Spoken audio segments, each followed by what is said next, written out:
Hey everyone, and welcome back to What's the Plan, the podcast where we dive into the matters of our careers in the architecture and urban planning field. I'm Haley. And I'm Andrea. So Haley, what's the plan this week? This week's plan is all about the sharing economy. But there's a twist. So in this episode, we are starting a new series where one of us will be put in the hot spot by answering questions on a specific topic that we want to explore. These topics include concepts that one of us are unfamiliar with, giving us a chance to learn alongside the listeners as the host in the hotspot teaches us all about it. So without further ado, here is In the Hotspot. Yeah, so as the introduction to the series states, I don't really know what a sharing economy is. However, during our initial discussion as to how we would present this topic, you mentioned that a sharing economy is a planning policy. So first off, what is a sharing economy? So in short, the sharing economy is a socio-economic system built around the sharing of resources, including creation, production, distribution, trade, and consumption of goods and services by different people and organizations. In a sharing economy, underutilized assets are shared in order to make the most of, or in other words, optimize the use of the resource. And so there are two main types of sharing economy practices. There's the nonprofit sharing economy and commercial sharing economy.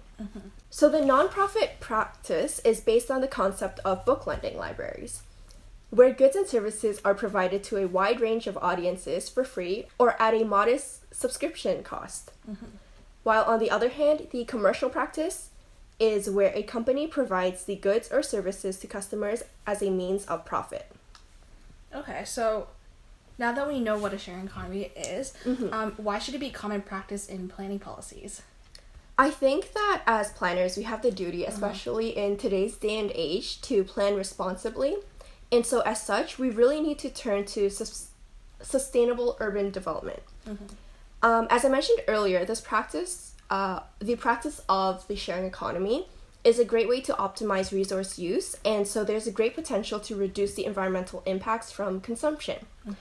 Another reason why I believe that this concept should be more ingrained in planning practice is because as cities become denser, ownership of all aspects become harder to obtain. Yes, especially housing. Yeah, exactly. So with housing as an example, so rentals are becoming more and more prominent, and not prominent, but it's becoming more acceptable to rent over owning property, housing property. And so similarly, with the sharing economy, individuals will no longer need to own something in order to utilize it. And we're already seeing examples of this all over, where more and more people are choosing to partake in the sharing economy rather than owning their own resources. So, with that being said, can you think of any examples where this is the case? Well, I think the obvious one is Airbnb, as you kind of touched on before. Exactly, yeah. It's a way to have access to a vacation home without having to own one. I think Uber is another one. Access to transportation without having to have your own car. And then I guess there's similar ones to both of them would be Vrbo would be equivalent for Airbnb, and then there's Lyft for Uber, and I guess would food delivery apps be considered sharing economy? Yeah, so that actually would be, and I'll get into it later on in the episode, how that would be an example of sharing economy. But yeah, another prevalent implementation of the sharing economy are apps and platforms such as, have you heard of TaskRabbit? Oh, yeah. Yeah, so something like that would be considered a concept of the sharing economy as well, where you have the users who look for other individuals to help them get something done. So again, it's not just a good, it is also a service that can be provided. So is there a particular standard or practice or guideline that each of these companies must follow in order to be a sharing economy? It's commonly proposed that the framework for the sharing economy rests upon three foundational cores. The first one is access economy, where underutilized assets are shared in order to optimize their use. The second one is the platform economy, where value is created by connecting and organizing transactions rather than producing the goods themselves. And the third one being community-based economy, where the purpose is to contribute to a community project to create social bonding, promote value, or to achieve a social mission through a collective project. So since the overarching definition of the sharing economy is so broad, as long as one of these three foundational cores are represented, the sharing economy may already be in practice. So earlier when you mentioned like food delivery apps, that would constitute as a platform economy, because the delivery app itself isn't utilizing the good or actually providing the good. They're actually just a means of connecting the two parties together. And so that is how food delivery apps and other delivery companies would be considered part of the sharing economy. Okay, I see. So now that we kind of talked about like what it is and like what it entails, so it seems like most of the benefits so far, that it's like very evident that it benefits the users. So the people that are looking for the good or looking for the service. So what are the benefits for the people that are providing the goods and services? So one way you can see it is that people who have the services to provide, regardless of whether they share it or not, they already have the goods in hand. And so by partaking in the sharing economy, they get the opportunity to make the most out of that good or service, whatever it is that they have to offer. And not only are they getting the most use out of that good or service, but they are also possibly able to make a profit from it. Okay, so it sounds like in a way by joining these like sharing economy apps or services, it's like they're sort of networking and expanding their clientele. Yeah, that could be one way to see it. So I think maybe rather than seeing it as like a business model, it should be more seen as like a socioeconomic model instead. So it's not as straightforward in that sense, where it's like a provider and a user. It's like an overall economy. Okay, so in this sense, like the user could also be a provider in a different way. Exactly. Okay. Another benefit of the sharing economy that doesn't necessarily relate to providers or users is that, as I mentioned, it's a way of optimizing the use of resources. So it's actually beneficial to the environment, and in terms of another concept that we'll talk about in another episode, it's really good for like sustainable practices and just to ensure that we make the most out of something. Okay, so it's like also helping with extending the lifestyle of like something, perhaps. Yes, exactly. So although prior to today I was not really familiar with like the ins and the outs of sharing economy, what I have heard in passing about it is like mostly been criticism regarding the regulation and the uncertainties of like the for-profit organizations within this sharing economy, especially since a lot of them are very new. Like they've kind of come out about like in the last 5 or 10 years.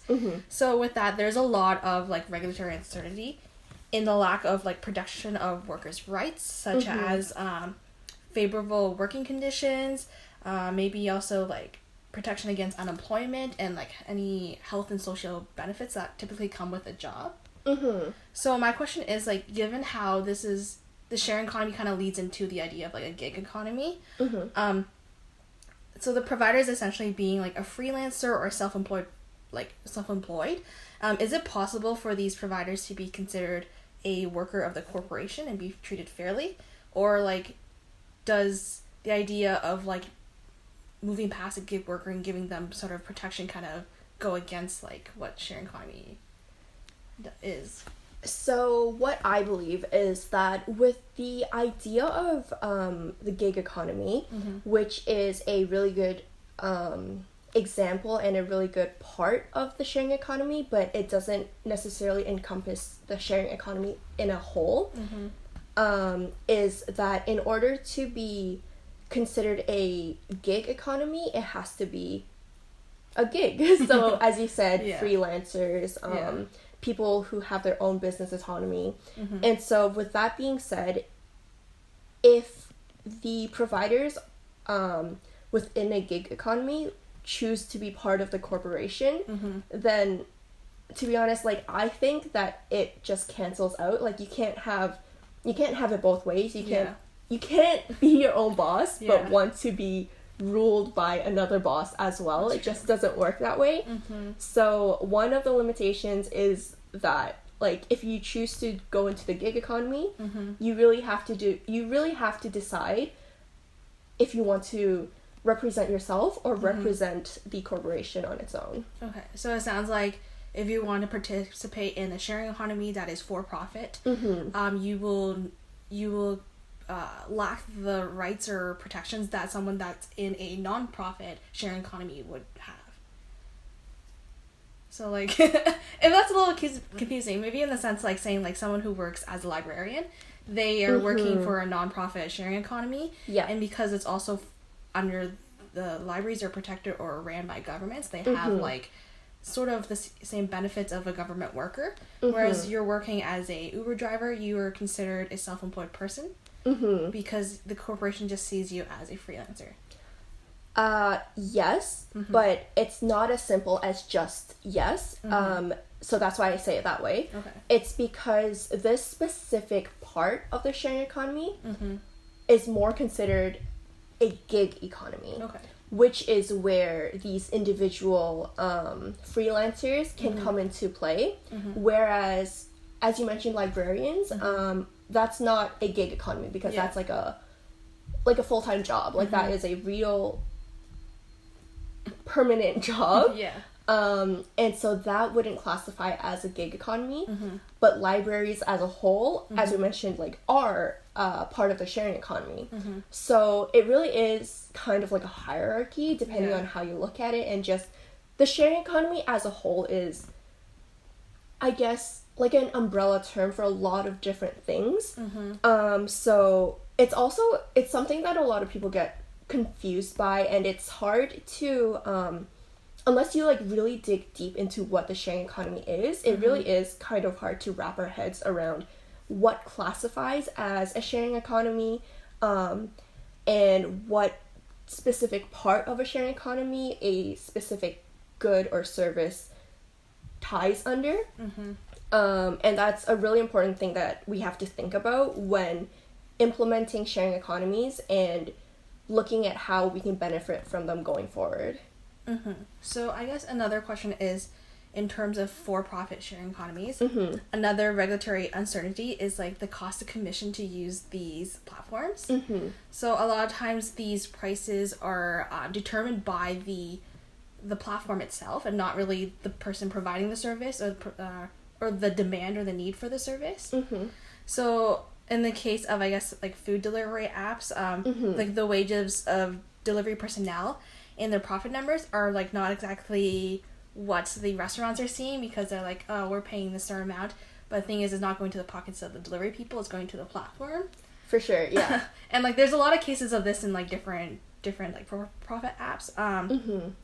That being said, like, who do you think should be involved in the regulations of these commissions, or should there even be like a regulation regarding these pricing?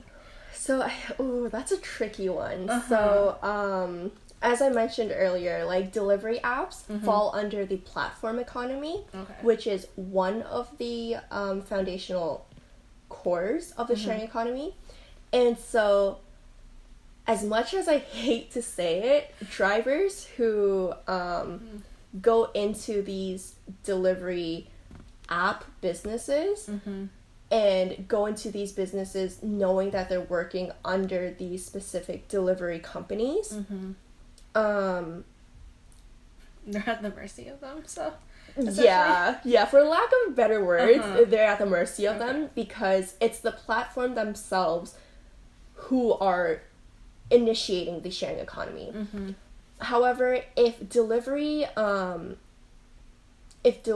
personnel want to cut out that middle person, then what they can do is try to go into the sharing economy thinking of it as an asset economy, where they go out and find the people themselves that want things delivered, and they help deliver it. But again, with any type of business model, if you don't have a demand, you really can't have a supply. Like, you can't give something when no one wants it. Yeah. And so that's why there's a lot of discrepancy between, like, oh, delivery people should get this money because they're doing all the work, and the platform doesn't do anything. But when we think about it, the platform is how these delivery people have the opportunity to provide that service, because as sad as it is, like, it's hard to find these clients on your own if you don't have someone supporting you. Yeah. And so to go back to the question, I kind of went off there. I think that there does have to be more governing of the sharing economy as a whole, but to help individuals who can provide their goods and services on their own in terms of an asset economy, to do so without having to rely on a platform economy. So essentially, like, building your own clientele. Exactly. Okay. Yeah. But again, that's so hard to do. And if a lot of people have this service to offer, like, how do you set yourself out, like, from the others? How can you make yourself more presentable and make someone want to choose your service over another person's service?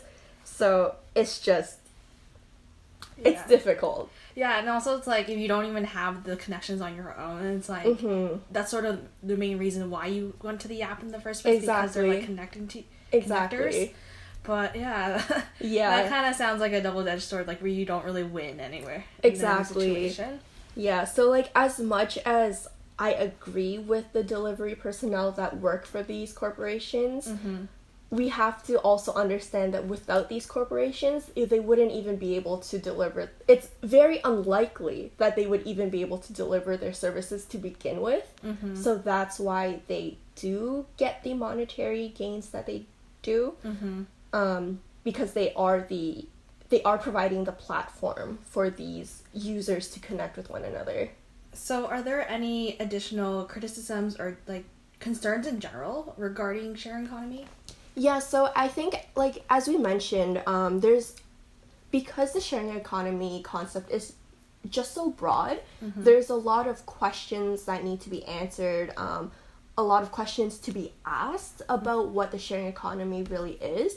And so I think that in order for the implementation of sharing economies to be successful, there needs to be proper governing and policies regarding this economy, or this type of economy, in order to best represent it.